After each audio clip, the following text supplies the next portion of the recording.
हुआ है? लाइव है। नमस्कार, स्वागत, वंदन, अभिनंदन आप सभी का आज के इस सेशन में। Good evening everyone, good evening, welcome welcome. Science की क्लास की जगह सोशल साइंस की क्लास हो गई है शुरू। आपकी कर रही है ना जादू। ठीक है, तो दिक्कत क्या है कि आपके प्रशांत भैया को कहीं जाना था, आज पूछना कहाँ जाना था। ठीक है, तो उन्हें कहीं जाना था, उन्होंने बोला कि सर दिखराज सर आप मेरी क्लास ले लो, मेरे को आपकी क्लास दे दो। मैंने चलो ठीक है यार भाई। हमने तो इस तरह से हमने क्या करा है, क्लास स्वीप करिए। तो आप इसीलिए आज की क्लास 5 बजे है। तो चैप्टर आगे बढ़ाया जाए, कहानी को आगे बढ़ाया जाए। क्या क्या देख चुके हैं हम अभी तक? तो हमने कल अपना जो चैप्टर शुरू किया था forest and wildlife resources, उस पार्ट पे हमने ये देख लिया था, forest and wildlife resources वाले पार्ट पे, क्या कि कैसे फॉरेस्ट हमारे लिए बहुत इंपॉर्टेंट है, लेकिन हमने जो चीज इंपॉर्टेंट होती है उसको हम फॉर ग्रांटेड ले लेते हैं। और जब हमने उस चीज को फॉर ग्रांटेड लिया, तो फॉर ग्रांटेड लेने के बाद में हमें यह समझ में आया कि वो उनका डिक्लाइन होने लगा, फॉरेस्ट का, वाइल्ड लाइफ का। और जब फॉरेस्ट वाइल्ड लाइफ का डिक्लाइन हुआ तो कंजर्वेशन की नीड उठी। ठीक है, कंजर्वेशन की नीड उठी, तो कंजर्वेशन के लिए कंजर्वेशनिस्ट ने जब आवाज उठाई, तो गवर्नमेंट की तरफ से क्या प्रयास किया गया for the conservation of forest and wildlife. तो गवर्नमेंट की तरफ से फॉरेस्ट और वाइल्ड लाइफ को कंजर्व करने के लिए क्या स्टेप लिए गए, तो उसमें आपको क्या देखने को मिलता है? उसमें आपको देखने को मिलता है कि Indian wild life protection act लाया जाता है। अभी जो Indian wild life protection act था, तो उसके कुछ प्रोविजंस थे Indian wild life protection act के। जैसे हमने क्या देखा कि list of protected species publish की गई है। साथ ही साथ क्या है, एक कह सकते हैं कि जो ग्रेवली एंडेंजर्ड स्पीशीज थी उनको बचाने के लिए प्रोग्राम चलाया गया। उसके साथ में आपको देखने को मिलता है कि बहुत सारे क्या कहते हैं, अपने wild life sanctuary, national parks वगैरह बनाए गए। स्पेसिफिक स्पीशीज जो डिक्लाइन हो रही है उनके लिए प्रोजेक्ट्स चलाए गए, जैसे project tiger, one horn rhinoceros, project great Indian bustard, ये सारा सब कुछ। साथ ही साथ क्या है, प्रोजेक्ट टाइगर जैसा कि स्कीम एक्सटेंसिवली बताया है। फिर उसके अलावा फर्दर नोटिफिकेशंस में क्या है कि सिर्फ एक स्पीशीज को नहीं बचाना, एक साइजेबल मैग्नीट्यूड ऑफ बायोटाइप को बचाने के लिए प्लांट्स को भी, इंसेक्ट्स को भी, और कह सकते हैं ना कि छोटे छोटे जानवरों को भी इंक्लूड किया गया कंजर्वेशन प्रोग्राम में। तो ये सारा सब कुछ अपन ने देखा है कि गवर्नमेंट की तरफ से क्या प्रयास किया गया, या फिर ऐसा कह लो कि Indian wild life protection act में क्या हुआ वो। अब कल जो मैंने आपको चैप्टर की समरी बताई थी, ध्यान है, कल चैप्टर की समरी में बताया था कि स्टेप्स टेकन बाय गवर्नमेंट एक थी, कम्युनिटी ने भी तो कुछ प्रयास किया होगा ना, जनता जनार्दन ने भी तो कंजर्वेशन के लिए, वो एक चीज देखेंगे। लेकिन अब एक चीज ये देखना है कि जब सरकार ने स्टेप ले लिया है, तो सरकार ने स्टेप लेने के बाद में क्या किया, जिन फॉरेस्ट और वाइल्ड लाइफ रिसोर्सेज को प्रोटेक्ट किया, उन्हें किस तरह से कैटेगराइज किया, उनके टाइप्स कैसे बनाए, उन्हें डिस्ट्रीब्यूट कैसे किया। टाइप्स एंड डिस्ट्रीब्यूशन वाली चीज एक ये पढ़ना है पहले अपने को ना। तो चैप्टर के फ्लो में पहले टाइप्स एंड डिस्ट्रीब्यूशन वाली चीज आएगी, यहां पे टाइप्स एंड डिस्ट्रीब्यूशन पढ़ेंगे। यहां तक क्लियर है सभी को? बताओ, टाइप्स एंड डिस्ट्रीब्यूशन तक क्लियर है?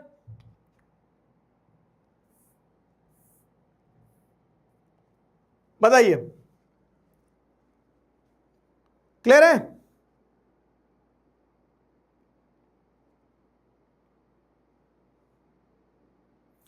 क्लियर है? टेल मी।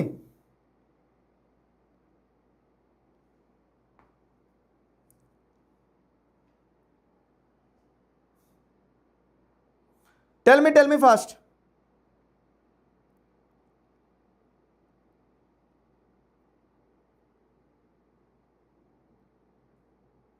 बोलो भैया।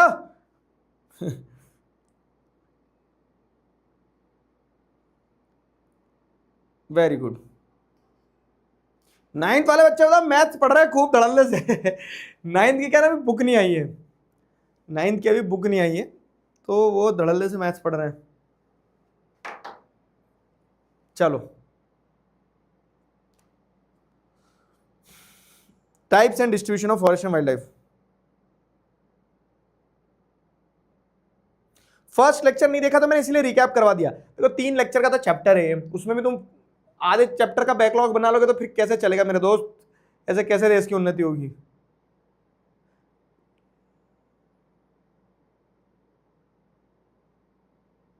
Fine,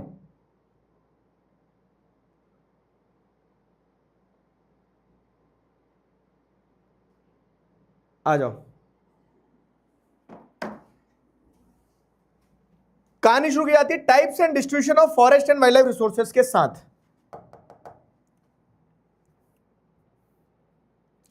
types and distribution of forest and wildlife resources. तो even if we want to conserve our vast forest and wildlife resources, it is rather difficult to manage, control and regulate them। अगर हम बहुत बड़े scale पे हमारे forest और wild life resource को अगर बचाना भी चाहे ना, तो बचा भी लिया तो वैसे देखो, पहली बात तो क्या है कि पहले पैसा कमाना बहुत मुश्किल है, कमा भी लिया इंसान ने तो फिर बचाना बहुत मुश्किल है, क्योंकि सरकार टैक्स लगा लेती देती कुछ नहीं है।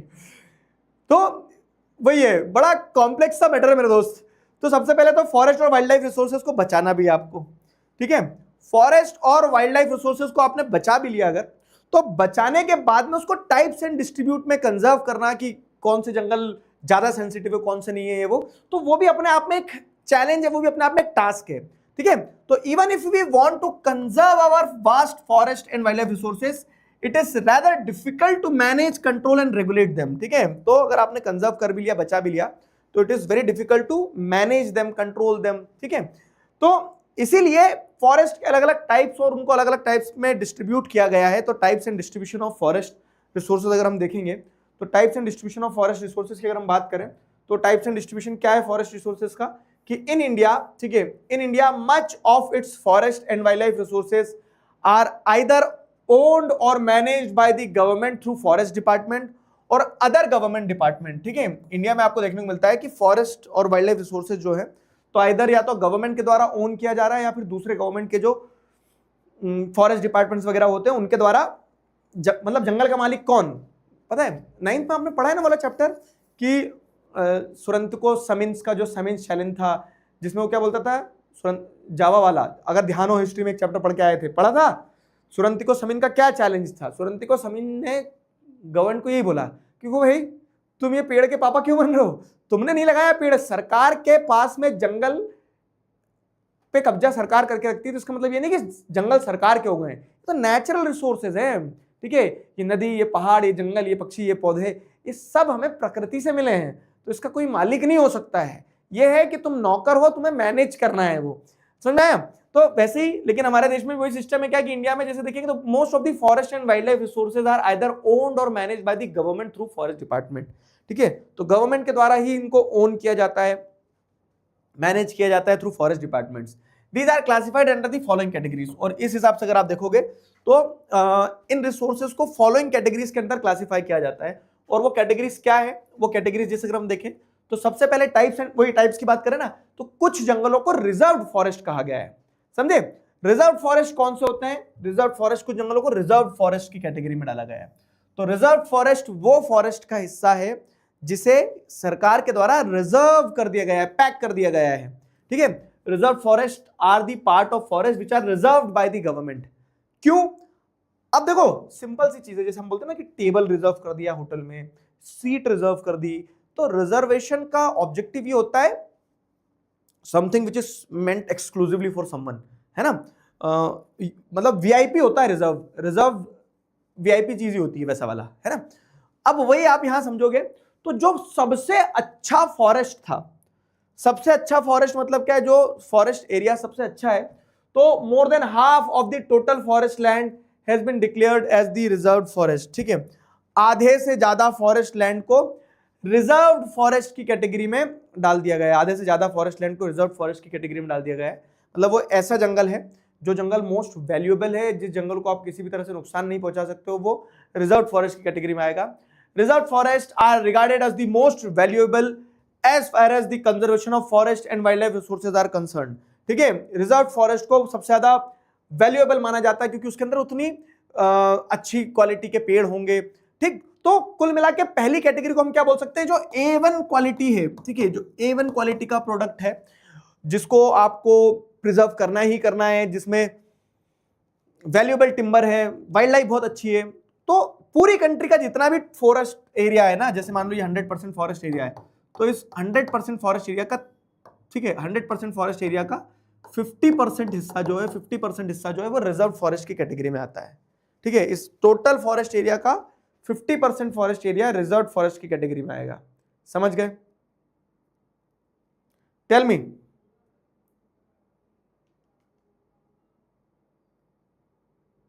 क्लियर हुआ? बताओ।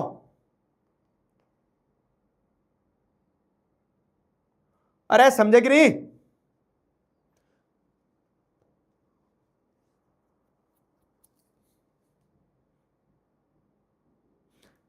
रिवीजन नोट्स बेटा जैसे जैसे चैप्टर पढ़ाते जाऊंगा, जैसे ये चैप्टर पढ़ लिया तो इसके रिवीजन नोट्स मिल जाएंगे, तो प्रोसेस है एक, ठीक है। रिजर्व समझ में आया? ओके, तो अब रिजर्व क्या था? Protected forest. प्रोटेक्शन की जरूरत किसको है? जिसको खतरा होता है, समझ गए ना? तो प्रोटेक्टेड फॉरेस्ट में क्या आएगा कि वो जंगल, जिस जंगल को नुकसान होने के चांसेस ज्यादा है उसे हम प्रोटेक्टेड फॉरेस्ट बोलेंगे। ऑब्वियस है ना? देखो वही है प्रोटेक्टेड फॉरेस्ट, मतलब ये वो फॉरेस्ट है जिनको प्रोटेक्शन देने की जरूरत है, नहीं प्रोटेक्शन दोगे तो ये खत्म हो जाएंगे, नुकसान हो जाएगा, लोग इन जंगलों को काट देंगे। जहां खतरा ज्यादा है वहां प्रोटेक्शन की जरूरत होती है। सिंपल चीज है कि प्रोटेक्टेड फॉरेस्ट का मतलब क्या आता है कि almost 1/3 of the total forest area is protected forest, ठीक है। तो टोटल एरिया जो है, उस टोटल एरिया का जितना भी जंगल है, जैसे 100% में से 50% जंगल तो क्या है? रिजर्व्ड हो गए। अब कुछ बचा 50% है, तो अब बचे 50 में से भी जैसे अगर आप देखोगे तो मतलब ये 50% ही हो गया। अब जो बचा हुआ और है उसका 33%, ठीक है, मतलब जो टोटल में से 33% जो है, तो 33% जो है 1/3 of the total forest area in the country is protected forest as declared by the forest department. This forest land are protected from any further depletion. मतलब ये protected forest वो एरिया है जंगल का जो ऑलरेडी डिक्लाइन फेस कर रहा था, वो फॉरेस्ट का एरिया है जिसमें ऑलरेडी क्या हो रहा था? नुकसान हो रहा था। तो अब नुकसान हो रहा था, बड़े स्केल पे नुकसान हो रहा था, भारी नुकसान हो रहा था, तो इसको प्रोटेक्शन की जरूरत है, इसीलिए इसे क्या कहा गया? प्रोटेक्टेड फॉरेस्ट की कैटेगरी में डाल दिया गया। प्रोटेक्टेड फॉरेस्ट समझ में आया? क्लियर हुआ? जल्दी बताओ। डिप्लीशन मतलब डिक्लाइन होना, क्लियर है?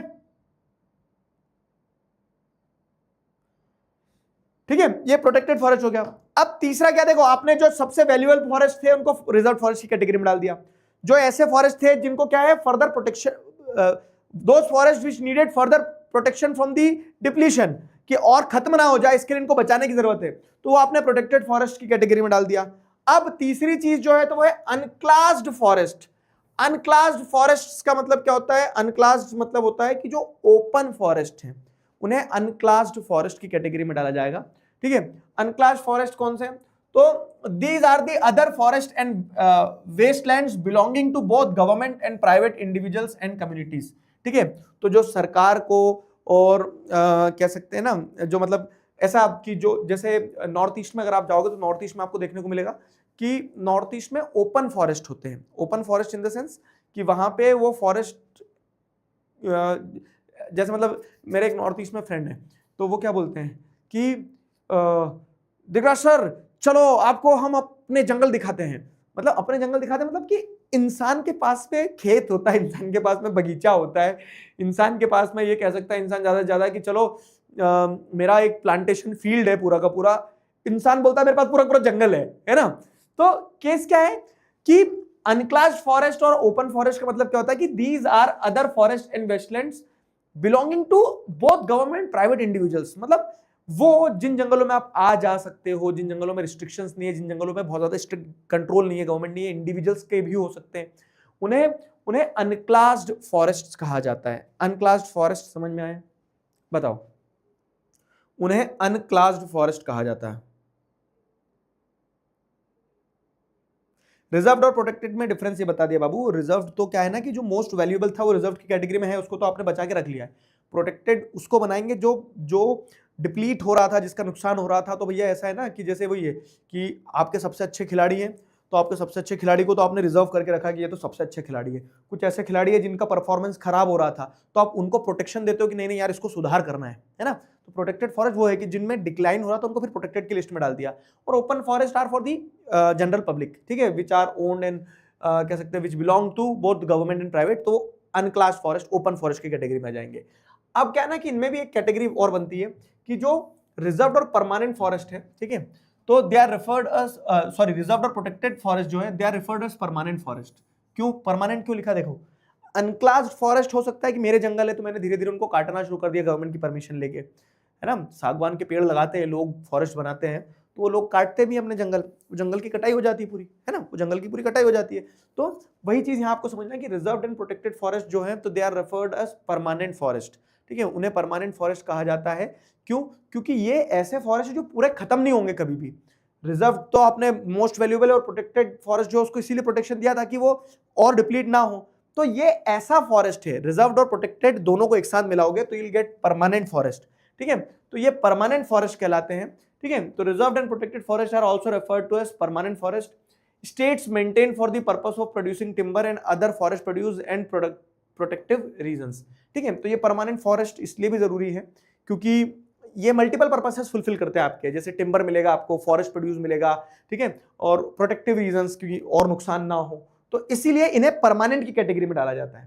अब किस जगह पे परमानेंट फॉरेस्ट ज्यादा है? तो जैसे मध्य प्रदेश, एमपी जो है ना, Madhya Pradesh is the largest area under permanent forest constituting 75% of the total forest area, ठीक है। मध्य प्रदेश जो है परमानेंट फॉरेस्ट एरिया का सबसे बड़ा शेयर है मध्य प्रदेश में, और ये मध्य प्रदेश में परमानेंट फॉरेस्ट का जो सबसे बड़ा शेयर है, तो इसमें लगभग जैसे आप देखोगे कि मध्य प्रदेश में जैसे कंट्री का 100% फॉरेस्ट ये है, कंट्री में एक स्टेट है मध्य प्रदेश, मध्य प्रदेश का ये 100% फॉरेस्ट है।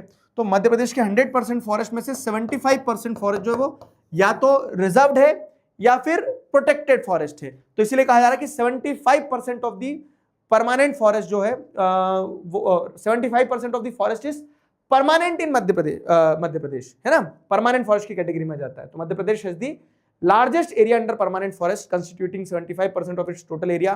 फिर उसके अलावा अगर देखोगे तो जैसे जम्मू एंड कश्मीर हो गया, आंध्र प्रदेश हो गया, उत्तराखंड हो गया, केरला हो गया, तमिलनाडु हो गया, वेस्ट बंगाल हो गया, महाराष्ट्र हो गया, तो ये ऐसे स्टेट्स हैं जिन स्टेट्स में लार्ज परसेंटेज ऑफ फॉरेस्ट जो है वो रिजर्व्ड फॉरेस्ट की कैटेगरी में आता है। ये वो स्टेट्स हैं जिन स्टेट्स में एक बड़ी मात्रा में जंगल को आप रिजर्व्ड की कैटेगरी में डाल रहे हो, क्योंकि यहां पे जंगल क्या है, रिजर्व फॉरेस्ट है, ठीक है। क्यों? क्योंकि आप देखो ना, जम्मू कश्मीर में विलो वुड मिलेगा, आंध्र प्रदेश में चंदन की लकड़ी, तो ये सारे वो स्टेट्स आपको देखने को मिल रहे हैं जिसमें मोस्ट वैल्यूएबल टिम्बर मिल सकता है आपको। तो जहां पे बहुत अच्छा जंगल होगा वो तो रिजर्व की कैटेगरी में आएगा, तो इन स्टेट्स में रिजर्व फॉरेस्ट ज्यादा है। फिर वहीं पे आप various area such as Bihar, Haryana, Punjab, Himachal Pradesh, Orissa, Rajasthan, they have a bulk of it under protected forest। इन स्टेट्स में प्रोटेक्टेड फॉरेस्ट ज्यादा होते हैं, इन स्टेट्स में प्रोटेक्टेड फॉरेस्ट ज्यादा होंगे। क्यों प्रोटेक्टेड फॉरेस्ट ज्यादा होंगे? तो उसका कारण है, स्टेट देखो कौन है, Bihar. Bihar is not for beginners my friend. तो यहाँ पे ऑब्वियसली देखो पॉपुलेशन बहुत ज्यादा बिहार में, हरियाणा में, पंजाब में। हरियाणा पंजाब में जैसे अगर आप देखोगे तो ग्रीन रेवोल्यूशन के चलते क्या, जंगल के जंगल सफा हो गए, खेतों में खेती हो रही है, टोटल एरिया का 80% तक का एरिया नेट जोन एरिया में आता है। तो इन एरियाज में जंगल कटे हैं, बहुत ज्यादा कटे हैं, तो वहां पे अब जब जंगल कट रहे हैं तो उन्हें प्रोटेक्शन देने की जरूरत है, इसीलिए वो प्रोटेक्टेड फॉरेस्ट यहां ज्यादा रहेंगे। हर चीज का लॉजिक है, रटना कुछ नहीं है ना, रटना कुछ नहीं है। फिर उसके बाद में देखोगे तो ऑल नॉर्थ ईस्ट, ठीक है, क्वेश्चन अपने कल हो चुके थे, इसके अभी जो क्वेश्चन बचे वो करवाऊंगा मैं, ठीक है। ऑल नॉर्थ ईस्टर्न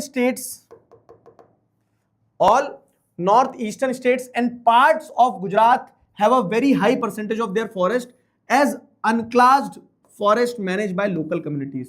अब लॉजिक लगाओ, नॉर्थ ईस्टर्न स्टेट सारे, तो आप मणिपुर, मिजोरम, नागालैंड, त्रिपुरा, मेघालय, ठीक है, सिक्किम, इन सारे स्टेट्स को अगर देखोगे तो इन सारे स्टेट्स में जो फॉरेस्ट है उस फॉरेस्ट को अनक्लास्ड फॉरेस्ट की कैटेगरी में डाला। क्यों? क्योंकि unclassed forest are open forest belonging to the individuals and government, जहां पे मूवमेंट लोगों की रिस्ट्रिक्टेड नहीं है, लोग आ जा सकते हैं। क्यों? क्योंकि यहाँ ट्राइबल कम्युनिटीज रहती है, तो ऑब्वियस है कि ट्राइबल कम्युनिटीज तो जंगल ही उनका घर है, वही उनका बाजार है, वही उनका सब कुछ है। तो इसीलिए क्या है, इसीलिए आपको देखने को मिलता है कि नॉर्थ ईस्टर्न स्टेट में अनक्लास्ड फॉरेस्ट ज्यादा होगा। कनेक्ट हो रहा है ना?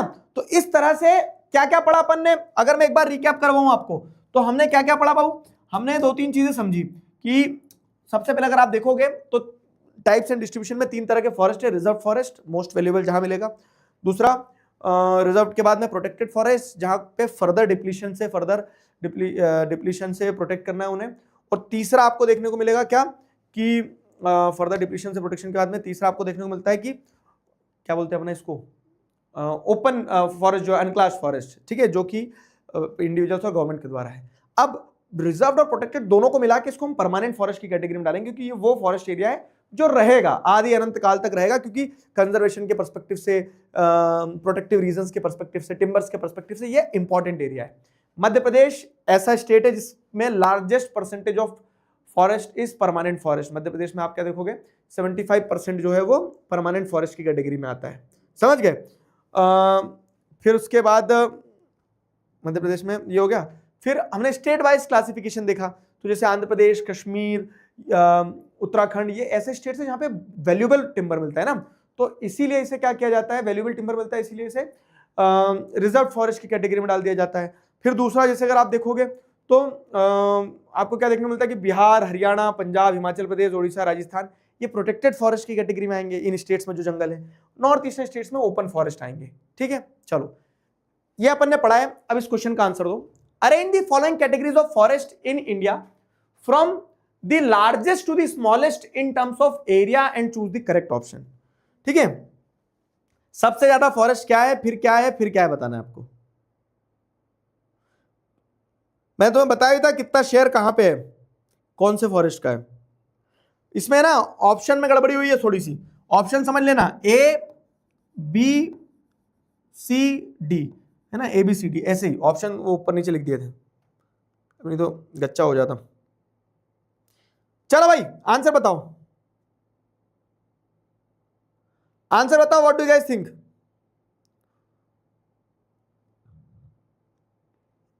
आंसर बताइए, क्या लगता है दोस्तों?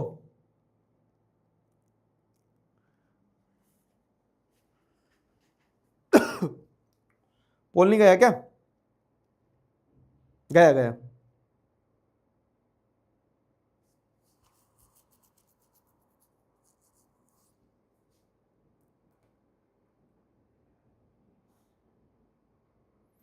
बताओ, किसी को ब्लॉक होना है, इच्छा हो तो बता दो मुझे, फैसिलिटी है हमारे पास।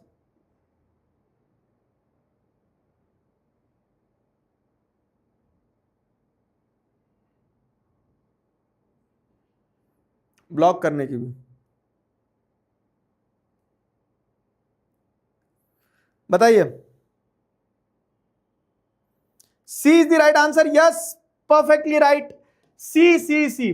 सबसे ज्यादा रिजर्व फॉरेस्ट है, 50% ऑफ द कंट्री का टोटल फॉरेस्ट रिजर्व है, 33%, 1/3 of the total forest protected है, बाकी का ओपन फॉरेस्ट है। ठीक है, बचा कुचा ओपन अनक्लास्ड है ना, तो सी होगा इसका राइट आंसर। Very good. अगला question, which of the following state of India has largest area under permanent forest? हाँ जी, एक और पोल दे रहा हूं, सीधा फैक्चुअल क्वेश्चन है। परमानेंट फॉरेस्ट किस राज्य के अंदर सबसे ज्यादा है, बताओ।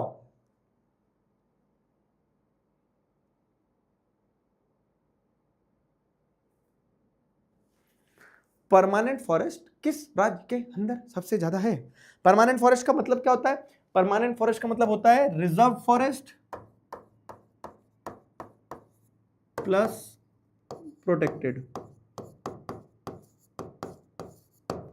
रिजर्व्ड और प्रोटेक्टेड को परमानेंट कहा जाता है ना?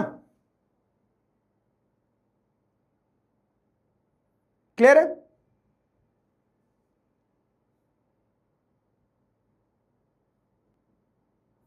क्लियर हुआ? Madhya Pradesh is the right answer. Very good, Madhya Pradesh हमने अभी डिस्कस किया था। 76% बच्चों ने सही आंसर दिया, बहुत बढ़िया। ठीक है, अब इसके बाद में क्वेश्चन भी है, describe any 2 characteristics of reserve forest in India. 2 number का क्वेश्चन है, 2026 में आया इसी साल। क्या है 2 कैरेक्टरिस्टिक्स? रिजर्व फॉरेस्ट जो है, तो रिजर्व फॉरेस्ट जो होते हैं मोस्ट वैल्यूएबल फॉरेस्ट है ना। रिजर्व फॉरेस्ट क्या है? 50% of the total forest area जो है, 50% of the total forest area, total forest area is reserved.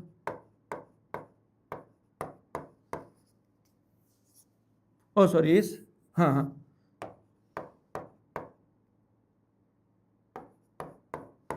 50% of the total forest area is reserved forest.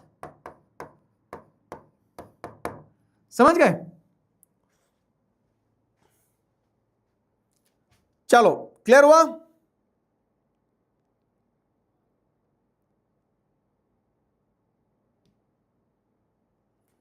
Clear है ना?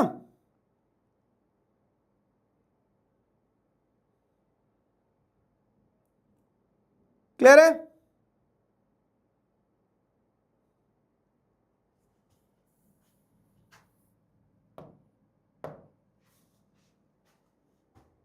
बताओ।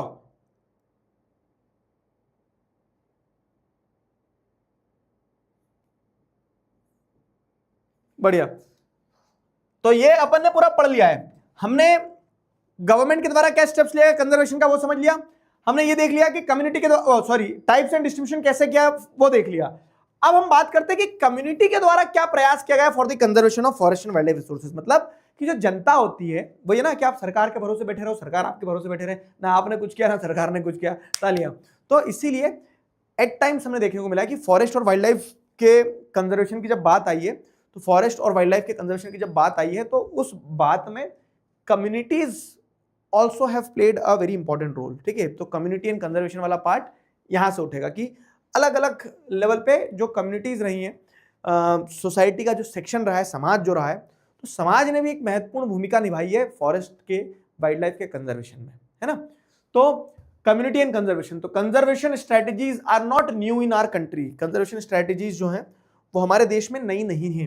हम आज से नहीं, आदि अनादि काल से कंजर्वेशन करते आए। लीडर बोर्ड सुना दूं क्या, कौन कौन बच्चे हैं? पहले वाले क्वेश्चन पे लीडर बोर्ड पे थी अर्चना, तथास्थ सिंह, सिद्धार्थ तिवारी, तालियां बजाओ। रियांश, अडोल्फ हिटलर भी आ गए, अडोल्फ हिटलर ठीक है। सिमरन, सौम्या, इच्छा, शौर्य और राजलक्ष्मी। ठीक है, ये बच्चों के लिए तालियां बजी जाए। फिर दूसरे वाले क्वेश्चन के लिए जास्मीन, प्रसिद्ध, शौर्य यादव, शौर्य कुमार है शायद, तरुण गुप्ता, शिव तिवारी, सहिष्णुता, संस्कार, माधव और कनिष्क। तालियां बजा दो इन बच्चों के लिए भी।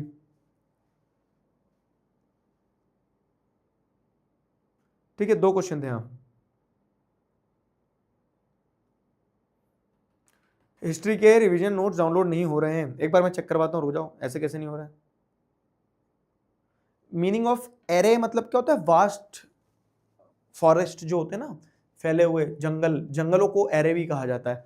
तो आ जाओ, कम्युनिटी एंड कंजर्वेशन की अगर हम बात करें तो यहाँ पे भी बताया गया कि कंजर्वेशन की जो बात है, जो जैसे हमारी संस्कृति में कंजर्वेशन जुड़ा हुआ है, हमारे कल्चर में कंजर्वेशन जुड़ा हुआ है। अभी आपको समझ में आएगा जैसे मैं जब सेक्रेट ग्रुप्स वाला टॉपिक बताऊंगा तो कंजर्वेशन जो है, conservation is very core to us. हमारे लिए कंजर्वेशन बहुत इंपॉर्टेंट है, महत्वपूर्ण है।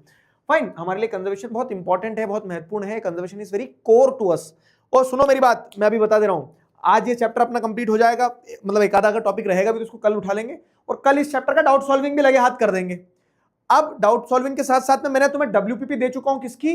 वो वाले चैप्टर की, अपने क्या नाम है उसका, पॉलिटिकल पार्टीज की। तो पॉलिटिकल पार्टीज की डब्ल्यूपीपी सॉल्व करना शुरू कर देना आप।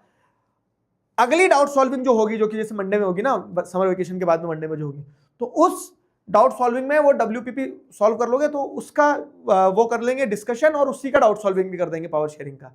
फाइन, तो ऐसे ऐसे करते चलेंगे, और इसका डब्ल्यूपीपी दूंगा तुम्हें तो वो हॉलीडे होमवर्क के फॉर्म में इसका डब्ल्यूपीपी कर लेना, है ना। एक ही बस, ज्यादा नहीं दे रहा हूं, कुछ हो जाएगा ना? बताओ, क्लियर? आ जाओ। तो कम्युनिटी एंड कंजर्वेशन की बात करें तो we often ignore that in India forest are also the home of some traditional communities. आदिवासी भाई जो होते हैं हमारे, ट्राइबल्स जो होते हैं, वो जंगलों में ही तो रहते हैं, जंगलों में ही पले बड़े, सब कुछ जंगल में उनका कल्चर है। कांतारा मूवी देखी ना, तो वो वही दिखाएगी कैसे लोगों की इकोनॉमी, लोगों का कल्चर, सब कुछ कितना इंटीग्रेटेड रहा है फॉरेस्ट के साथ में, जंगल के साथ में, है ना।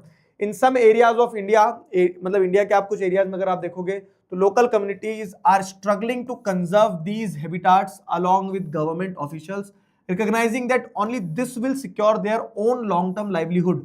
ठीक है, और जब ये समझ में आ गया कि जंगल बहुत महत्वपूर्ण है, हम जंगल के साथ क्लोजली इंटीग्रेटेड है, तो इसीलिए आपको देखने को मिलता है क्या, इसीलिए आपको देखने को मिलता है कि लोकल कम्युनिटी जो है वो गवर्नमेंट के साथ कुछ कुछ क्षेत्रों में काम करती है, ताकि वो क्या कर सके, जंगल बचा सके, और वो जंगल बचा के वो लॉन्ग टर्म में उनके लिए फायदे का सौदा रहेगा, है ना। क्योंकि देखो, जंगल का नुकसान होने से किसी का नुकसान नहीं होगा, क्योंकि जंगल किसी के नहीं है, जंगल तो प्रकृति के हैं। लेकिन जंगल का नुकसान होने से सबका नुकसान होगा, चाहे वो सरकार हो, चाहे वो प्राइवेट इंडिविजुअल्स हो, चाहे वो शहर में रह रहा व्यक्ति हो, चाहे वो गांव में रह रहा व्यक्ति हो। क्यों? क्योंकि वो जंगल हो सकता है कि आपके घर तक सीधे नहीं आ रहे हो, या फिर आप कभी जंगल में नहीं जा रहे हो, लेकिन उसका प्रभाव पूरी दुनिया पे पड़ रहा होता है। वो हमें ऑक्सीजन देते हैं, वो कार्बन सिंक का काम करते हैं, वो बारिश लाते हैं, वो क्या नहीं करते हैं। तो इसीलिए मेरे दोस्त, इन्वायरमेंट डे पे जंगल को बचाना है। ये प्रण लेना है कि आप जंगल नहीं बचा पा रहे हो तो एक पेड़ बचा लो, एक पेड़ नहीं बचा पा रहे हो तो एक पेड़ कम से कम लगा लो, लेकिन प्रकृति को सर्वोपरि मानो, क्योंकि ये प्रकृति है तो हम हैं। ऐसा नहीं है कि हम ही सर्वोपरि हैं। मेरी इस बात को अगर समझ पाए और 1% भी आपके मन में प्रकृति के लिए प्रेम उत्पन्न हुआ, तो इन्वायरमेंट डे पे उस प्रेम को लेके एक्ट करना, because it's not just about the love, it's all about the action. कि आप अगर प्यार करते हो तो आपको इजहार करना पड़ता है, वो स्टेप लेना पड़ते हैं, पेड़ लगाना एक, सेल्फी खींचना एक, और शेयर करना। ठीक है, क्लियर हुआ?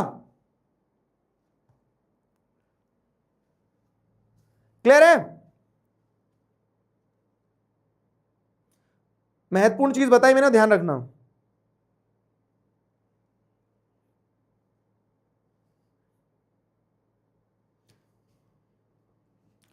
क्या मस्ती चल रही है?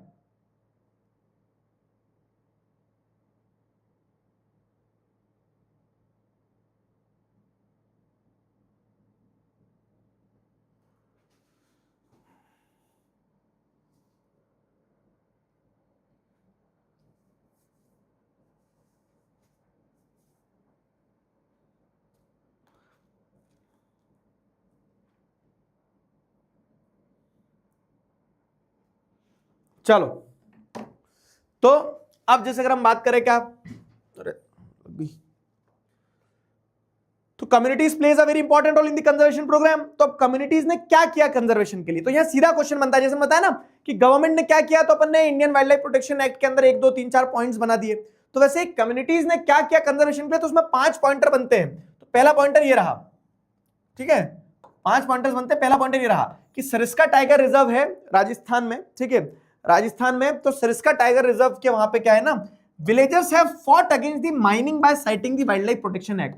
तो विलेजर्स ने बोला कि वाइल्ड लाइफ प्रोटेक्शन एक्ट के तहत हमें अलग अलग जो जानवरों की, पेड़ों की स्पीशीज उन्हें प्रोटेक्ट करना है, और आप इस जंगल के एरिया में अगर माइनिंग करोगे, माइनिंग मतलब वहां राजस्थान सरिस्का जो है अलवर के पास में, तो वहां पे क्या होता है ना, मार्बल वगैरह निकलता है। तो उन्होंने बोला कि मार्बल की माइनिंग के चक्कर में तुम क्या करोगे, जानवरों को और उनके पेड़ पौधों को, प्रकृति को नुकसान पहुंचाओगे। तो सरिस्का टाइगर रिजर्व के वहां पे लोगों ने माइनिंग को बंद करवा दिया है, citing the wildlife protection act. तो ये एक बड़ी अचीवमेंट है, ठीक है। In many areas villagers themselves are protecting habitats and explicitly rejecting the government involvement.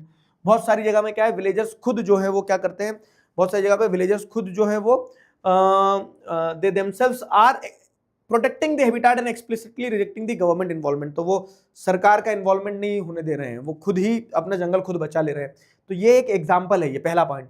फिर दूसरा क्या है, दूसरा है the inhabitants of 5 villages in Alwar district of Rajasthan, they have declared 1200 hectares of forest as the Bhairodev Dhakav sanctuary, ठीक है,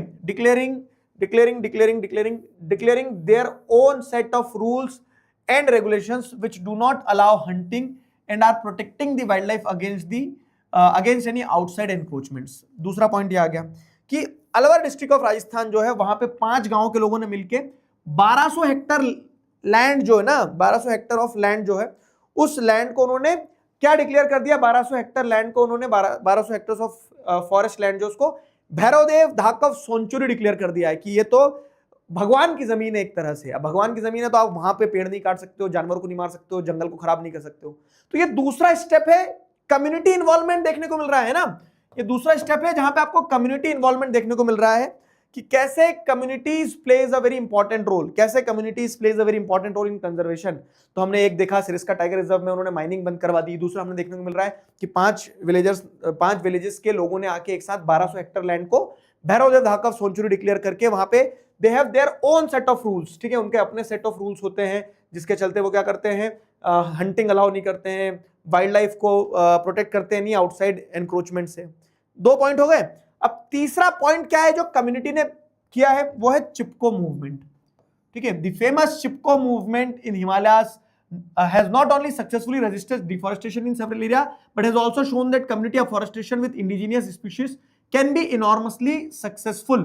ठीक है, ये हो गया आपका तीसरा पॉइंट, कम्युनिटी अफॉरेस्टेशन वाली चीज है। समझा रहा हूं क्या है। हिमालयाज में क्या हुआ था ना भाई साहब, एक बार पेड़ कटना चालू हुआ है, तो वहां के लोगों ने बोला कि पेड़ काटेगा, तो पेड़, वहां के लोग क्या है, पेड़ से जाके गले लग गए कि इस पेड़ को काटने से पहले मुझे काटना पड़ेगा तुम्हें, ऐसा। तो ये जो पेड़ से चिपकने की प्रथा चालू हुई थी इसको कहा गया चिपको मूवमेंट। और ये सिमिलरली आप देखोगे तो राजस्थान में भी हुआ था। ठीक है, अमृता देवी सुना है ना, तो खेजरी के पेड़ से वो विष्णु कम्युनिटी की महिला लग गई, उन्होंने बोला कि तुम हमें काट दो, और लोगों ने मार दिया उन्हें। बताओ कितने निर्दयी लोग हैं कि मतलब वो कहता ना ईगो टशल हो जाती लोगों की। खैर यहाँ जो मैं बता रहा हूँ, तो चिपको मूवमेंट जो है, तो चिपको मूवमेंट हिमालयाज में चालू हुआ था पेड़ बचाने के लिए। सुंदरलाल बहुगुणा जो थे उन्होंने चालू करा था ना, और सक्सेसफुली इससे आपने डिफॉरेस्टेशन को रेजिस्ट किया कि आपने पेड़ कटने से बचाए हैं। लेकिन एट द सेम टाइम अब जब पेड़ कटने से बचा रहे तो लोगों ने पेड़ लगाए भी हैं, कम्युनिटी अफॉरेस्टेशन भी शुरू हुआ। तो अब जब कम्युनिटी अफॉरेस्टेशन शुरू हुआ तो जो लोगों ने पेड़ लगाए भी हैं, तो मतलब जहां जहां जिन्होंने जो जो पेड़ लगाए हैं, तो पेड़ लगाने वाला जो कम्युनिटी अफॉरेस्टेशन रहा, तो उससे ऑब्वियस है कि कुछ स्पीशीज ऑफ ट्रीज वगैरह जो है वो प्रोटेक्ट भी हुए हैं। तो ये कम्युनिटी का एक कंजर्वेशन का तरीका है कि कम्युनिटी कंजर्वेशन एक ऐसे भी हुआ है ना, कम्युनिटी कंजर्वेशन ऐसा भी हुआ। फिर क्या है, attempts to revive the traditional conservation methods or developing new methods of ecological farming are now widespread। ठीक है, चौथा पॉइंट समझना है। चौथा पॉइंट क्या है कि अब विद टाइम आपको क्या देखने को मिल रहा है कि पेड़ लगाना, पेड़ बचाना, ये तो हो ही रहा है कम्युनिटी में। हमने देख लिया चिपको मूवमेंट हो गया, सिरिस्का हो गया, ये हो गया। लेकिन साथ ही साथ क्या है कि जो ट्रेडिशनल कंजर्वेशन मेथड्स हैं, ठीक है, वो नए नए इकोलॉजिकल फार्मिंग जो है, मेथड्स ऑफ फार्मिंग जो है उसको भी स्प्रेड कर रहे हैं। तो इस कंजर्वेशन में क्या है कि कम्युनिटी क्या कर रही है, पुराने जो सीड्स वगैरह होते थे, पुरानी जो ट्रेडिशनल खेती होती थी, उसको प्रिजर्व करने के लिए कुछ मूवमेंट चलाए गए, जैसे farmers and citizen groups like Beej Bachao Andolan in Tehri, Navdanya have also shown that adequate level of diversified crop production without the use of synthetic chemical are possible and economically viable। ये चौथा पॉइंट है, ये चौथा पॉइंट है ये वाला। ये क्या कहता है चौथा पॉइंट कि भाई साहब ऐसी कहानी है कि कंजर्वेशन का मतलब यही नहीं कि सिर्फ पेड़ बचाना है, कंजर्वेशन का मतलब ये भी कि हमें वो ट्रेडिशनल टेक्निक भी बचाना है, वो बीज भी बचाना है, वो सीड्स भी बचाना है ना। तो कुछ एनजीओज हैं, जैसे बीज बचाओ आंदोलन जैसे मूवमेंट चला था, एक नवदन्या एक एनजीओ है।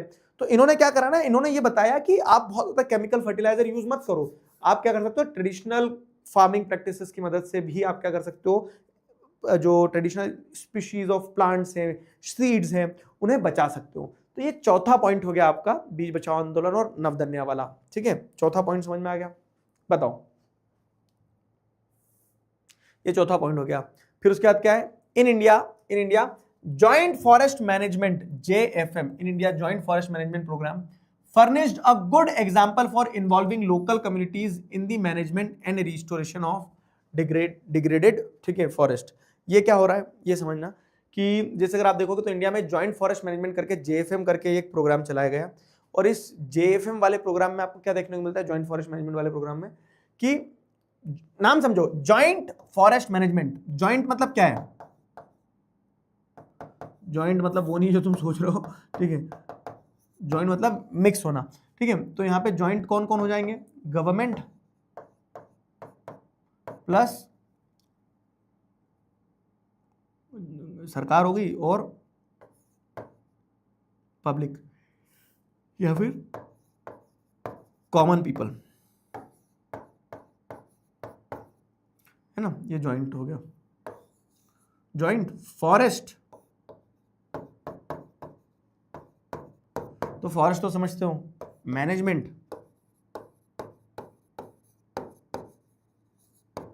मैनेजमेंट मतलब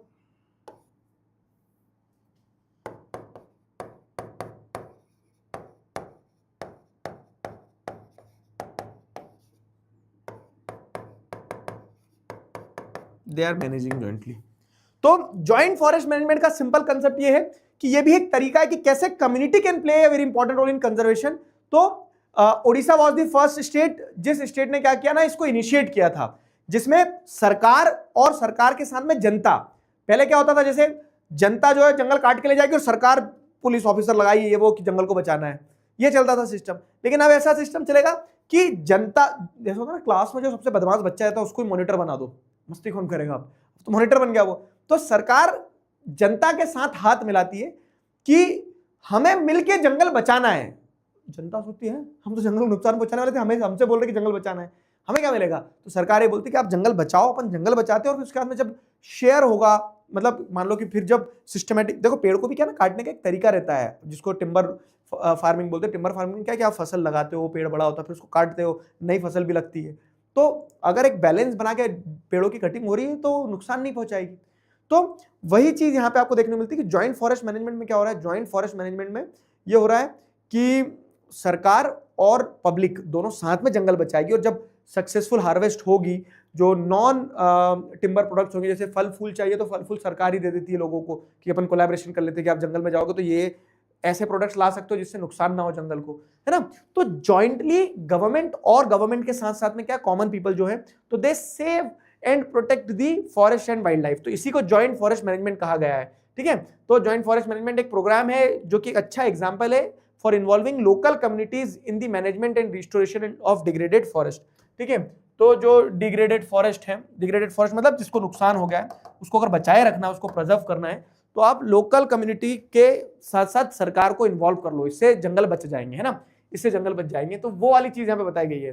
the programme has been in formal existence since 1988। 1988 से, नंबर ध्यान रखना कुछ कुछ, 1988 से प्रोग्राम चालू हुआ, जहां पे Odisha pass the first resolution for joint forest management.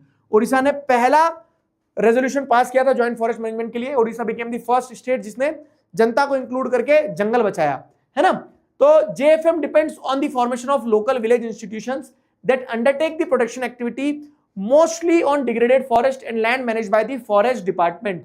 तो जो जॉइंट फॉरेस्ट मैनेजमेंट का टेक्निक है, इसमें लोकल कम्युनिटी को इन्वॉल्व किया जाता है। जो खराब जमीन है या फिर जो जंगल डिग्रेड हो रहे हैं उनको प्रोटेक्शन के लिए लोकल कम्युनिटी को यूज किया जाता है, और बदले में लोकल कम्युनिटी को क्या मिलेगा, तो यहाँ पे वही, in return the member of these communities are entitled to intermediary benefits.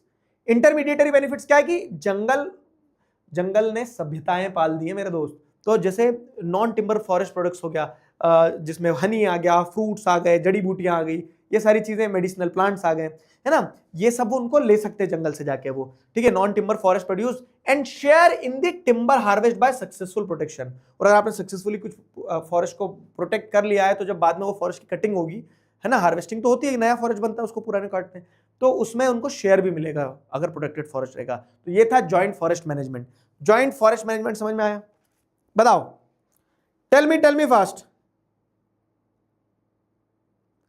Clear है यहां तक? बता दो।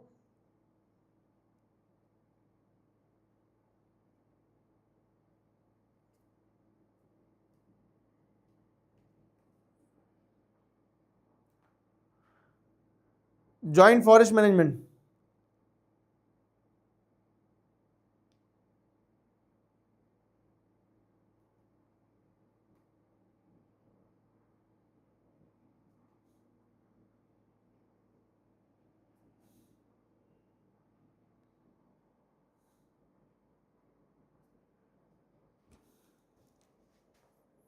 बताओ।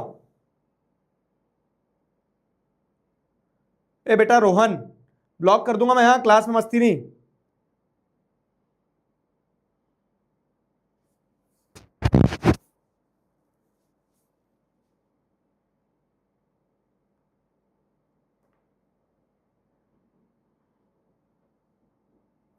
Very good. टिम्बर, टिम्बर का मतलब लकड़ी होता है, जो जंगल की लकड़ी है उसको टिम्बर कहा जाता है, समझे? टिम्बर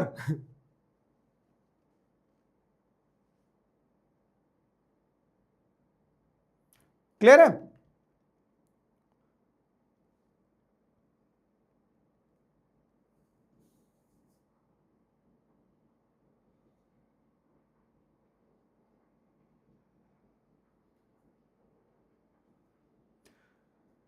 चलो भाई आगे बढ़े। तो अब क्या है ना, ये देखो, ये कम्युनिटी एंड कंजर्वेशन का एक अच्छा क्लासिकल एग्जांपल होगा कि कैसे कम्युनिटी एक इंपॉर्टेंट रोल प्ले करती है इन द कंजर्वेशन प्रोसेस, वो हमने समझ लिया, ठीक है। तो the clear lessons from the dynamics of both environment destruction and reconstruction in India is that local communities everywhere have to be involved in some kind of natural resource management. अगर आपको प्रकृति को बचाना है तो प्रकृति को बचाने के लिए उन लोकल कम्युनिटीज को आपको कहीं ना कहीं कंजर्वेशन में, ठीक है, रिसोर्स मैनेजमेंट में इंक्लूड करना ही होगा. But there is still a long way to go ahead. ठीक है, क्यों? क्योंकि आपको देखने को मिल रहा है कि आज भी बहुत सारे लोग जो है तो they are not aware about this कि नुकसान होगा प्रकृति को तो उससे क्या इंपैक्ट पड़ सकता है. बहुत सारी जगह तो आपको क्या देखने को मिल रहा है कि local communities are not in the centre stage in decision making process, कि लोकल कम्युनिटीज को आप इंक्लूड ही नहीं कर रहे हो. आप वो क्या होता है ना कि जैसे आपने देखो कभी कभी सरकारें जो काम नहीं कर पाती है वो जनता काम कर पाती है, वो समाज के सहयोग से वो काम हो जाता है.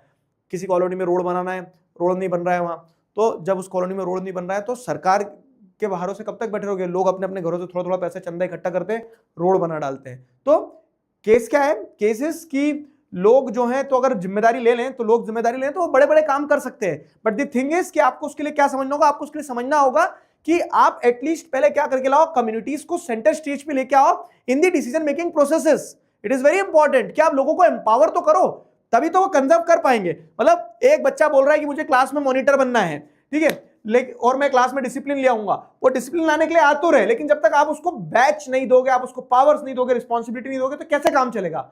तो वही केस यहां पे कि कंजर्वेशन में communities can play a very important role, but the thing is कि आपको उन कम्युनिटीज को सेंटर स्टेज देना पड़ेगा, ठीक है, डिसीजन मेकिंग प्रोसेस में.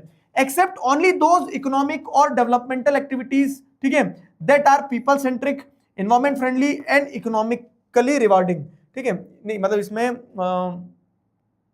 जनता भी क्या होती है ना, जनता भी वही वो देखती है कि जहां थोड़ा सा फायदा हो रहा है, इकोनॉमिकली रिवार्डिंग चीजें हैं, ठीक है, तो उसमें मतलब आपको एक ऐसी प्रोसेस सेट इन करना पड़ेगी जहां पे आप लोगों को इन प्रोसेसेस में इन्वॉल्व कर पाओ, जहां से वो एनवायरमेंट को प्रोटेक्ट कर पाए, उनको भी कुछ इकोनॉमिकली बेनिफिट्स मिल पाए, है ना. ये केस था कम्युनिटी एंड कंजर्वेशन का. अब इस कम्युनिटी एंड कंजर्वेशन वाले पार्ट में एक चीज और देखो, एक टॉपिक है sacred groves, the wealth of diverse and rare species. ये क्या है पता है? कांतारा मूवी अगर आपने देखी तो आपको सब समझ में आ जाएगा. कांतारा मूवी कितने बच्चों ने देखी है? Sacred groves, a wealth of diverse and rare species. How many of you have watched the Kantara movie? बताओ.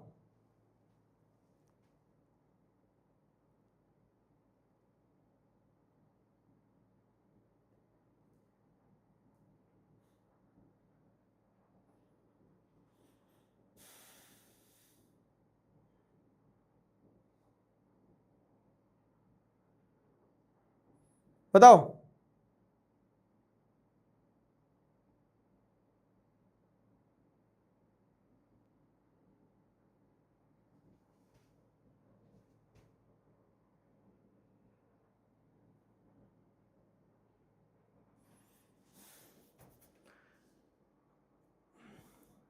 अरे बता दे मेरे लाल, देखिए कांतारा मूवी. Yes, good. तो कांतारा मूवी में कॉन्सेप्ट क्या था? अगर आप थोड़ा सा उसको डीप डाइव करोगे तो कांतारा मूवी में कॉन्सेप्ट यही था ना कि वो जंगल जो है तो देव के जंगल है. अब उस जंगल में माना जा रहा है कि यहाँ पे जो देव हैं तो देव रहते हैं, देव ही जंगल को प्रोटेक्ट करते हैं. तो अगर आपने जंगल को नुकसान पहुंचाया मतलब इनडायरेक्टली आपने देव को नुकसान पहुंचाया. फिर देव आएंगे और देव तुम्हारी पिटाई करेंगे, जैसे वो राजा को मारा, है ना. तो what is the case? This is the case. यही केस है कि कांतारा मूवी से हमें यह समझ में आया कि इंडिया में या फिर बाहर भी कहीं भी ऐसा कल्चर अगर होता है जहां पे आप जंगल को, पेड़ को, पौधों को, नदी को, पहाड़ को पूजनीय बना देते हो, सैक्रेड क्वालिटीज अटैच कर देते हो. सैक्रेड ग्रुप्स नाम लिखा है ना, सैक्रेड ग्रुप्स मतलब जंगल है. तो अगर आपने किसी जगह के जंगल को आपने क्या कर दिया, किसी जगह के जंगल को आपने भगवान को समर्पित कर दिया या फिर उससे रिलीजियस क्वालिटीज जोड़ दिए, तो ऑब्वियस है कि अब आप उसको नुकसान नहीं पहुंचाओगे, आप उसको डैमेज नहीं करोगे. तो जब आप उसको नुकसान नहीं पहुंचाओगे, डैमेज नहीं करोगे, तो वो क्या कहलाएंगे? वो सैक्रेड ग्रुप्स कहलाएंगे. और इसका फायदा क्या है? देखो कि when you are associating the religious quality with the natural resources such as river, mountain, springs, forest, है ना, इनको जब आप भगवान के साथ एसोसिएट करते हो, रिलीजियस क्वालिटीज एस्क्राइब करते हो, तो डायरेक्टली और indirectly you are protecting them. क्यों? क्योंकि आदमी डरता नहीं डरता, भगवान से डरता है ना. उसे डर रहता है कि वो पाप करेगा तो उसको सजा मिलेगी. तो जब आपने ये बोल दिया कि यार बंदर में हनुमान जी हैं, जब आपने ये बोल दिया कि बैल नंदी जो है भगवान शिव का वाहन है, जब आपने ये बोल दिया कि ये गंगा तो माँ है, आपने बोल दिया कैलाश पर्वत जो है तो ये भगवान शंकर का घर है, करोगे माइनिंग वहां जाके? नहीं कर सकते हो तुम. आया समझ में? तो when you are ascribing the religious qualities to the natural spirits, directly और indirectly you are protecting them, ठीक है, you are fearing from them, तो आप डर बचा रहे हो ना, वो चीज रहती है। तो nature worship is an age old tribal belief based on the premise that all creations of nature have to be protected, ठीक है, नेचर के सारे जितने भी क्रिएशंस हैं उन्हें प्रोटेक्ट करने की जरूरत है। और इसी कंसेप्ट के आधार पर हम नेचर को वर्शिप करते हैं। प्रकृति को हम क्यों पूजते हैं, हम क्यों पहाड़ के आगे पैर जोड़ते हैं, क्यों नदी को हम पूजनीय मानते हैं? क्योंकि आप जिसकी पूजा करोगे आप उसको नुकसान नहीं पहुंचाओगे ना, आप उसको कभी भी नुकसान नहीं पहुंचाओगे। तो such beliefs have preserved several virgin forest in pristine form called sacred groves, the forest of god and goddesses. और जब आप नेचर की वर्शिप करते हो तो आपने बहुत सारे ऐसे वर्जिन फॉरेस्ट, मतलब जहां पे ह्यूमन इंटरवेंशन अभी तक नहीं हुआ है, उन्हें आपने बहुत प्रिस्टीन फॉर्म में, बहुत प्योर फॉर्म में बचा के रखा है, जिसे हम क्या कह रहे हैं, जिसे हम सैक्रेड ग्रूव्स कह रहे हैं, जिसे हम सैक्रेड ग्रूव्स कह रहे हैं। These patches of forest or parts of large forest have been left untouched by the local people and any interference with them is banned, ठीक है। तो इन फॉरेस्ट को जब आप सेक्रेड ग्रूव्स के नाम से संबोधित करते हो, जब इनको आप भगवान का मानते हो, जब आप इनको रिलीजियस क्वालिटीज एस्क्राइब करते हो ना, तो बहुत सारी ये जो पैचेस ऑफ फॉरेस्ट है या फिर लार्ज फॉरेस्ट एरियाज जो है, they are being left untouched by the local people, they do not intervene, they do not cut the forest there, ठीक है। क्यों? क्योंकि उन्हें ऐसा लगता है कि ये क्या है, ये एक तरह से पूजनीय भगवान के, इन्हें नुकसान पहुंचाएंगे तो हमें पनिशमेंट मिलेगी। जैसे कि वही मधुबन था ना, कांतारा मूवी में मधुबन ही था ना जंगल का नाम, देव के जंगल जो थे उसको मधुबन कहा गया है। तो सर्टेन सोसाइटी, ठीक है। अब जैसे उसका एग्जांपल दिया गया कि आपको कहाँ सेक्रेड ग्रूव्स किस फॉर्म में देखने को मिलते हैं, तो उसका एग्जांपल ये है कि certain societies river a particular tree which they have preserved from time immemorial. जैसे मुंडाज और सांथाल से ट्राइबल कम्युनिटीज है छोटा नागपुर प्लेटू की, तो दे वर्शिप महुआ, महुआ के पेड़ की पूजा करते हैं वो। क्यों? क्योंकि महुआ के पेड़ को वो पूजनीय मानते। तो अब ऑब्वियस है कि ये कम्युनिटी कभी भी महुआ के पेड़ खत्म ही नहीं होने देंगे, है ना। तो महुआ के पेड़ खत्म नहीं होने देंगे। महुआ के पेड़ से क्या बनती है, शराब भी बनती है ना, कच्ची शराब बनती है उससे। फिर क्या है, महुआ और कदम्ब के पेड़ की वो पूजा करते हैं। Tribals of Odisha and Bihar, Orissa और बिहार के जो ट्राइबल्स है वो टेमरिन और मैंगो के पेड़ जो है, ठीक है, इमली का पेड़ और आम का पेड़, देखो अलग अलग तरीके हैं। हमारे गांव में बोलते हैं इमली के पेड़ पे भूत रहता है, तो आदमी कभी इमली का पेड़ काटता ही नहीं है कि भैया उसका घर मैंने काट दिया वो भूत का, तो वो मेरे घर आ जाएगा। तो मैंने अपनी आंखों से देखा है, बहुत पुराने पुराने मेरे मामा के यहाँ पे बहुत पुराना इमली का पेड़ है, इतना पुराना कि मैं जब बच्चा था देख रहा था, और मेरे मामा बताते कि वो जब बच्चे थे तब से देख रहे हो उस पेड़ को, काटते नहीं। क्यों? क्योंकि इमली का पेड़ काटेंगे तो उसमें जो भूत रहता है वो हमारे घर में आ जाएगा। तुमने उसका घर खत्म किया। तो अब ये सही है गलत है जो भी है, लेकिन मस्त है। क्यों मस्त है? क्योंकि through this set of folk stories, folk rules, आप क्या कर रहे हो, आप उस पेड़ को बचा ले रहे हो, आप उस पेड़ को बचा ले रहे हो। तो वही है कि जैसे सर्टेन कम्युनिटीज, अगर हम बात करें ट्राइबल कम्युनिटीज हैं कहाँ की, ओडिशा की, बिहार की, तो ये लोग आम को और इमली के पेड़ की पूजा करते हैं, ठीक है। कब करते हैं पूजा? शादियों के समय। तो देखो लॉजिक लगाना, आदमी शादी करना कभी बंद नहीं करेगा, औरत भी, मतलब इंसान जो है शादी करना बंद नहीं करेगा। शादी करना है तो शादी करने के लिए उन्होंने रिचुअल बना दिया कि अपने को आम के और इमली के पेड़ की पूजा करना है। तो अब शादी करना है तो आम और इमली का पेड़ तो चाहिए रहेगा, तो आम और इमली का पेड़ लगाते हैं, आम और इमली के पेड़ को बचाते हैं, शादियां होती रहती है, पेड़ बचते रहते हैं। वाह मोदी जी वाह। समझे? तो वैसा समझ रहे हो ना, ये आम और इमली का पेड़ जो है ये गजब कॉन्सेप्ट हो गया एकदम। तो वो चीज है। फिर उसके बाद क्या हो रहा है, to many of us peepal and banyan tree are considered sacred. हम में से बहुत सारे लोग पीपल का पेड़ जो है, ठीक है, बनियन ट्री जो है, इसको अपन क्या मानते हैं, बहुत सैक्रेड मानते हैं, बहुत पूजनीय मानते हैं, इसकी पूजा करते हैं। तो इस सेंस में क्या है, वो बच जाता है, काटते नहीं है कि ये नहीं तो पूजा वाले पेड़ है। क्लियर हुआ? तो ये कुछ एग्जांपल्स हैं सैक्रेड ग्रूव्स के। These are some of the examples of sacred groves, कि कैसे आप जब सेट ऑफ नेचुरल स्पिरिट्स जो है, पेड़ पौधे, पहाड़, स्प्रिंग्स, नदी, झरने, उनको सेक्रेड क्वालिटीज या फिर उनको कह सकते हैं ना रिलीजियस क्वालिटीज एस्क्राइब करते हो, तो उससे आपको क्या बेनिफिट मिलते हैं, है ना, उससे आपको क्या बेनिफिट मिलते हैं। Got my point? बताओ।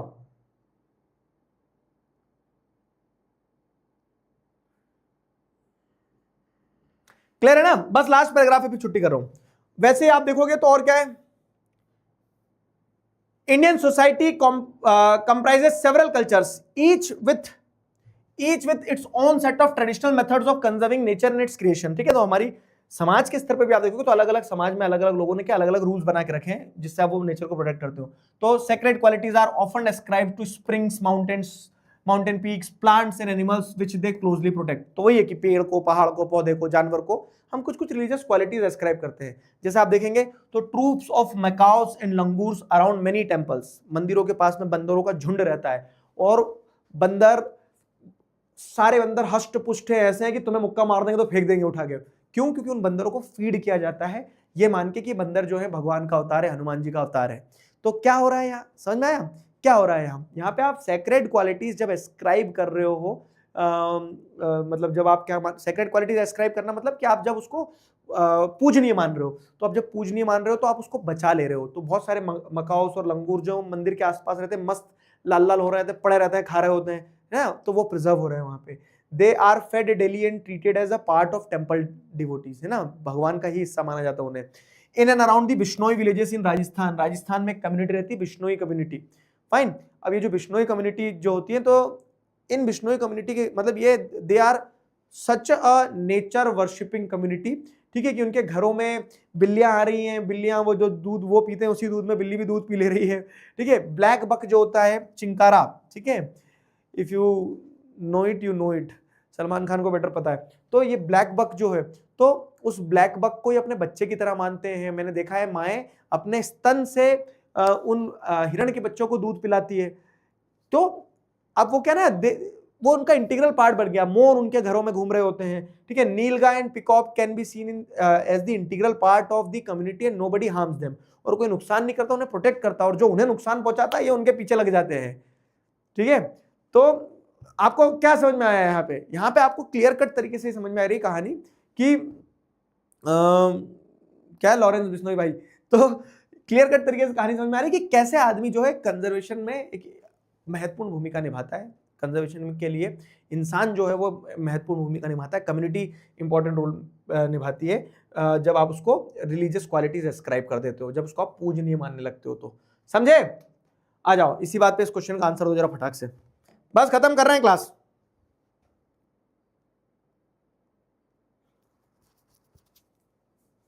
बताओ बताओ।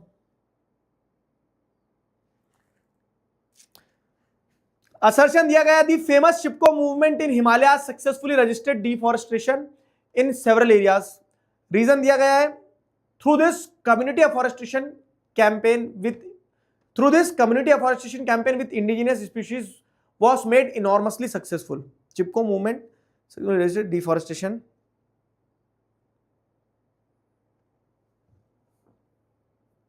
बताओ।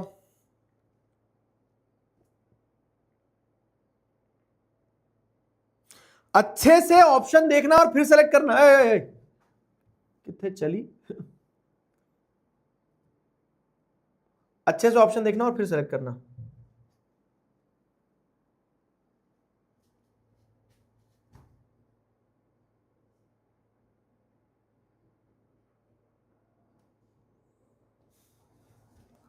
बताओ, what do you guys think?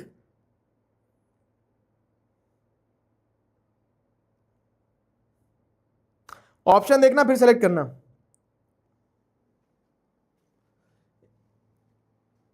ये जो बच्चे उल्टी सीधी बातें करते हैं क्लास में, तुम ऑप्शन देखो, आंसर लगाओ, ये काम आएगा, बाकी सारी चीजें नहीं आएगी। और उसी एक बच्चे के मैसेज देख के मुझे कहानी ध्यान आई कि जैसे ना हम सबका एक ना एक दोस्त होता है, आपने भी देखा होगा कि जो अपने घर से पैसे चुरा रहा होता है और पैसे चुरा के आपको खिलाता पिलाता है।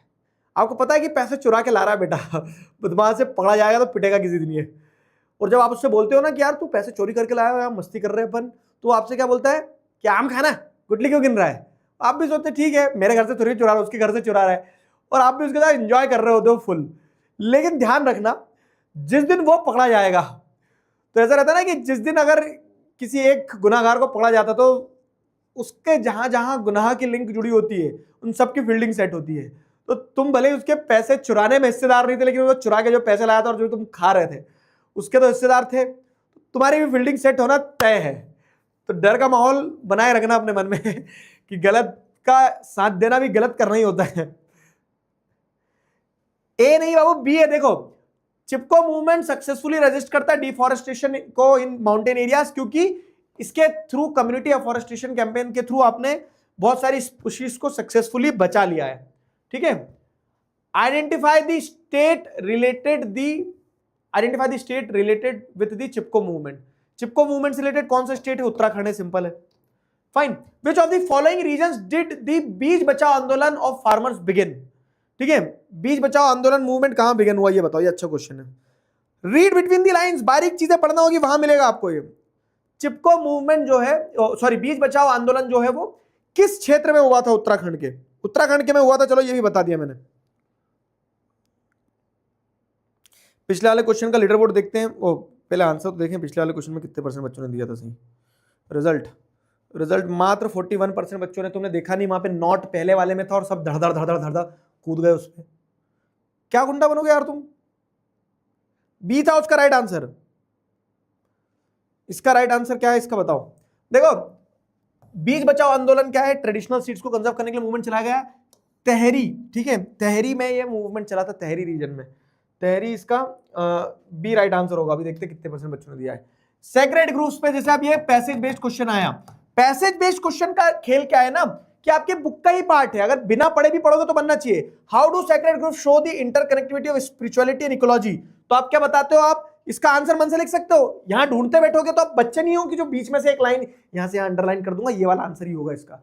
आप अपने समझ, अपनी बुद्धि विवेक के हिसाब से लिखो कि सेक्रेड ग्रुप्स इंटरकनेक्टिविटी कैसे शो करते हैं स्पिरिचुअलिटी इकोलॉजी के बीच में, कि जब आप रिलीजियस क्वालिटीज एस्क्राइब करते हो to the ecological aspect of the earth, पेड़ पौधे पहाड़ नदी, इनको जब आप स्पिरिचुअल क्वालिटी या रिलीजियस क्वालिटी एसोसिएट करते हो तो people worship them, they fear them, they do not destroy them. ऐसे उनके बीच में इंटरकनेक्शन होता है, समझे? पिछले वाले क्वेश्चन में कितने परसेंट बच्चों ने सही आंसर दिया? पिछले वाले में 66% बच्चों ने सही आंसर दिया, बी राइट आंसर था। लीडर बोर्ड देखा जाए, अंशिका, वेदांश, रियांश, आयुष, संस्कार, रिद्धि, श्रेयांश, वैदेही, समर और आर्य। बढ़िया, बधाई हो। ठीक है, समझ में आया ना? तो ऐसे करना है। How do tribal practice promote conservation of forest? तो आप बताएंगे इसमें कि मुंडाज एंड सांथाल जो महुआ को और कदम को वर्शिप करते हैं। बिहार और उड़ीसा में ट्राइबल कम्युनिटी इमली और आम के पेड़ की पूजा करती है शादी के समय। तो सारा सब कुछ यही है। इंपॉर्टेंट ये कि आप दिमाग लगाओ, ऐसे करना रहता है। जो ये पैसेज बेस्ड क्वेश्चन होते हैं, केस बेस्ड क्वेश्चन होते हैं, इनको, है ना। अब इस चैप्टर से मात्र 3 क्वेश्चन बनते हैं, अगर मैं आपको बताऊं तो। इसकी WPP दे दूंगा, चैप्टर कंप्लीट हो गया, इसकी WPP दे दूंगा। कल इसका डाउट सॉल्विंग भी रख लेंगे अपन। इस चैप्टर से मात्र 3 तरह के क्वेश्चन बनते हैं, और वो कौन से बनते हैं? Broadly Indian wild life protection act वाला, कम्युनिटी कैसे कंजर्वेशन में एक इंपॉर्टेंट रोल प्ले करती है, और वो प्रोटेक्टेड, रिजर्व्ड और अनक्लास फॉरेस्ट के बीच में। बस, बहुत सीधा सिंपल शॉर्ट चैप्टर था। मुझे लग रहा है हमने 2 दिन में ही कंप्लीट कर दिया इसको। हाँ, थोड़ी क्लास 15-15 मिनट ऊपर लेके 2 दिन में ही हो गया है। I hope you guys enjoyed it. बताओ, मजा आया? अच्छा चैप्टर था ना? इसी बात पे आप सब सेल्फी ले लेना, पेड़ लगा के अपनी एनवायरमेंट डे पे अपन वो बनाएंगे। कब एनवायरमेंट डे? परसों है, 5 तारीख को। ठीक है, चलो ठीक है, क्लियर है? फाइन, तो let's wrap up the session. मिलते हैं, तब तक अपना ध्यान रखो, मुस्कुराते रहो। कल की क्लास में डाउट सॉल्विंग करेंगे। किसका? इसी चैप्टर का। WPP तुम्हें मिल चुकी है तो WPP सॉल्व करना शुरू कर देना। इस चैप्टर का एक काम करते हैं यार अपन, ये बढ़िया रहेगा, कल दोनों चैप्टर्स का डाउट सॉल्विंग कर लेंगे, आधा आधा, इस चैप्टर का भी और पावर शेयरिंग का भी। फिर WPP दोनों के एक साथ सॉल्व कर लेना, WPP एक साथ डिस्कस कर लेंगे अपन जब नेक्स्ट क्लास में मिलेंगे। तो कल दोनों का डाउट सॉल्विंग करते हैं। ठीक है, bye bye bye, good night, take care.